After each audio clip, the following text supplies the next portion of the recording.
saya bubarkan. Dia bilang atas nama undang-undang. Katanya undang-undang apa? Udah masuk istilah constitutional democracy, itu sebenarnya istilah palsu itu. Karena dia contradictio in terminis, bahkan in adjectiva, karena konstitusional, demokrasi itu tidak memerlukan konstitusi. Karena prinsip demokrasi artinya percaya pada peradaban tukar tambah argumen, itu dasarnya itu. Belakangan kemudian oke, dibuatlah konstitusi, demokrasi konstitusi. Tapi Anda kalau saya terangkan, istilah konstitusi pertama kali dipakai tahun 1596 oleh orang yang namanya Franco, dalam buku namanya Franco Gallia, namanya François Hotman. Dia menulis buku judulnya Franco Gallia. Di situ pertama kali diterangkan istilah konstitusi. Apa itu konstitusi? Konstitusi adalah hak membunuh raja. Bayangkan coba. Jadi dari segi asal usul kata, konstitusi artinya hak rakyat untuk menggantung pemerintah. Itu dasarnya. Belakangan kemudian didempetkan dengan demokrasi konstitusional.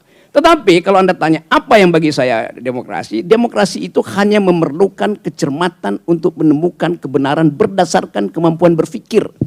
Bukan kemampuan amplop, bukan kemampuan jabatan, segala macam tuh. Karena itu demokrasi bukan pemerintahan dari, oleh, dan untuk rakyat, bukan. Demokrasi adalah the government of reason through the government by the people tuh. Pemerintahan akal melalui pemerintahan orang. Itu namanya demokrasi. Bukan pemerintahan Jokowi melalui Mahkamah Konstitusi itu. Itu bukan itu yang namanya demokrasi. Tapi itu yang kita lihat sekarang kan. Saya mau kaitkan itu dengan reason, dengan keadaan terakhir ini. Supaya kita ngerti bahwa demokrasi diperlukan supaya dimungkinkan kita bercakap-cakap. Konstitusi diperlukan untuk menghalangi pemerintah mengintervensi percakapan saya. Jadi konstitusi alat saya untuk menggebuk pemerintah, bukan alat pemerintah untuk menggebuk saya, terbalik gitu ya. Oke, thanks. Oke, baik, masih ada 3 menit, apakah sudah cukup Bang? Cukup? Oke.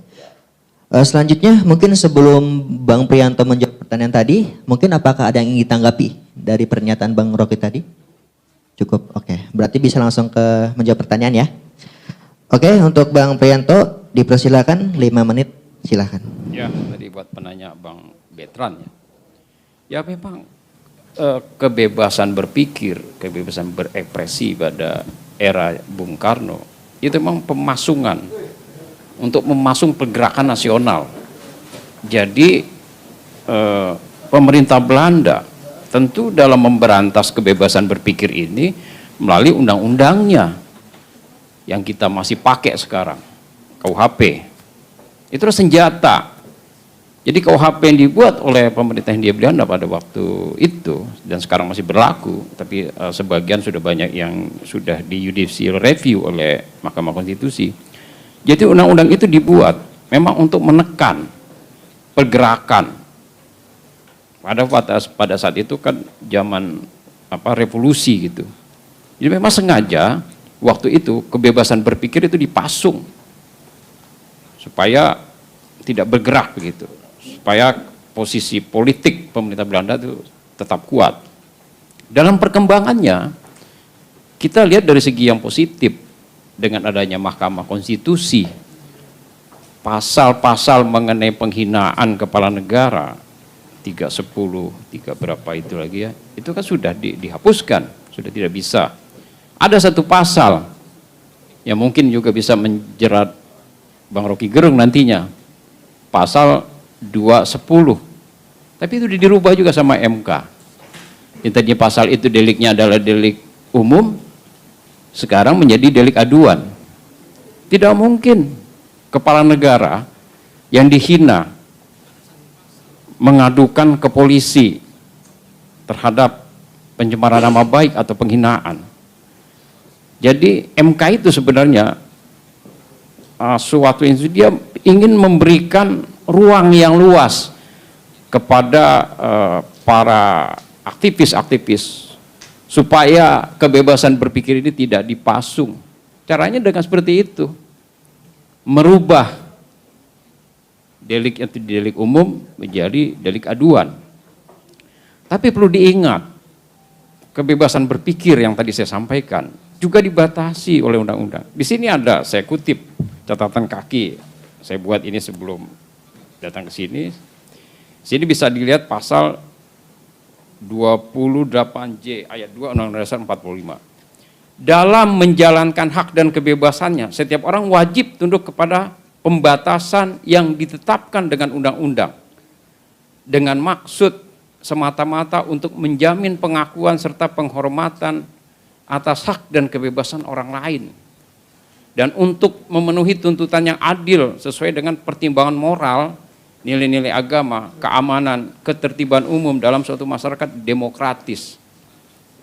Jadi di sini kebebasan berpendapat setiap orang itu dibatasi oleh hukum dan undang-undang untuk menghormati hak dan kebebasan orang lain juga.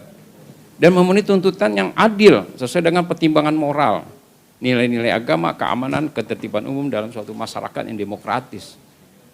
Jadi itu. Jadi saya tidak setuju apabila dikatakan bahwa ada suatu pemasungan terhadap kebebasan berpendapat dengan adanya pembatasan dari kebebasan berpendapat ini. Karena ini Undang-Undang Dasar 45 yang memang sudah dibuat oleh DPR melalui amandemen ya. Jadi seperti itu.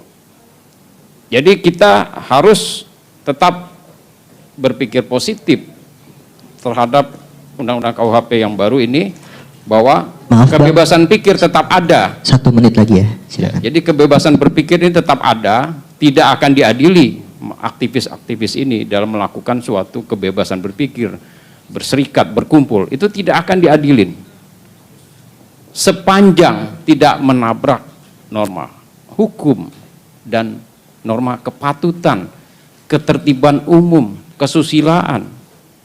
Ini norma gitu. Dan norma ini tidak bisa diperdebatkan. Kalau mau dirubah norma ini di DPR gitu. Jadi udah suatu dogma, seperti korupsi dihukum sekian tahun, itu dogma. Seperti ini norma yang diatur oleh Undang-Undang Dasar 45 juga merupakan dogma. Seperti itu negara demokrasi kita dengan ideologi Pancasila. Demikian jawaban saya. Terima kasih. Oke, baik. Terima kasih Bang Prianto atas jawaban dari penanggap yang pertama. Dari Bung Rocky, apakah ada tanggapan dari pernyataan tersebut? Saya kasih jalan kaki ke Pak Prianto itu. Silakan. Yang diatur dalam konstitusi adalah kesetaraan warga negara. Itu prinsipnya. Jadi Anda nggak boleh hina sama warga negara. Jadi persen itu dinyatakan karena perlindungan hak asasi manusia. Yang bukan persen adalah pejabat negara. Jadi pejabat negara tidak masuk di dalam konsideran itu. Kenapa pejabat negara nggak masuk? Karena pejabat negara potensial untuk melanggar HAM. Jadi justru ini yang selalu salah, bahwa pelanggar HAM itu bukan antar warga negara, tetapi negara terhadap warga negara tuh. Karena kedudukan yang tidak seimbang tuh. Jadi kekuasaan ada pada negara. Kalau dia melakukan sesuatu terhadap warga negara, dia potensi melakukan pelanggaran HAM. Kalau warga negara melakukan hal yang sama pada negara, itu bukan pelanggaran HAM. Kan itu definisi umum di dalam Universal Declaration of Human Rights. Saya kasih contoh ya. 1998 saya memimpin, saya kenal ruangan ini karena saya pernah sehat khusus politik Adnan Buyung Nasution. Saya ngatur rencana politik YLBH itu. 1998 saya mimpin rapat di sini, ada 3 orang yang sekarang anggota DPR datang ke sini untuk ikut rapat. Saya bilang, Anda anggota DPR Orde Baru, Anda keluar dari ruangan ini nih.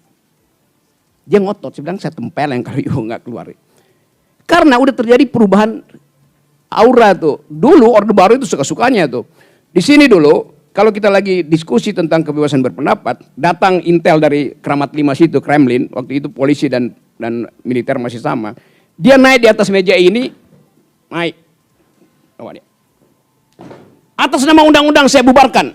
Dia bilang atas nama undang-undang. Kita tanya undang-undang apa? Undang-undang subversi. Yang naik di sini polisi, disuruh oleh tentara itu. Karena itu setiap kali kita diskusi di sini, kita tahu akan dikepung, maka kita buka jendela di belakang situ. Ini belum begini gedungnya, ada jendela kecil, dia lompat ke jalan mendut di belakang situ. Jadi kita selalu siap untuk kabur dari ruang diskusi. Nah itu Orde Baru masih bilang atas nama undang-undang, saya bubarkan diskusi, kita lompat semua. Sekarang, tidak atas nama undang-undang, atas nama laporan PDIP, saya dinyatakan melanggar hukum. Kan gila tuh. Dan itu yang saya bilang tadi, sekarang separuh dari pelapor PDIP itu menganggap dia salah. Sekarang minta maaf semua, di koran udah banyak tuh. Kami mau tarik pernyataan kami yang menganggap Pak Rocky menghina. Kenapa? Karena memang Pak Rocky rupanya betul bahwa Jokowi bajingan tolol. Jadi Anda bayangkan perubahan suasana itu tuh. Nah saya mau terangkan itu untuk mengatakan bahwa living constitution, hukum itu tumbuh berdasarkan perubahan politik, itu dasarnya tuh. Jadi sekali lagi poin itu saya sodorkan kepada teman-teman untuk sebarkan bahwa tidak ada larangan warga negara menghina, mempermalukan kepala negara itu. Yang nggak boleh adalah kepala negara menghina dan mempermalukan warga negara. Itu matematikanya begitu. Oke, masih ada 2 menit.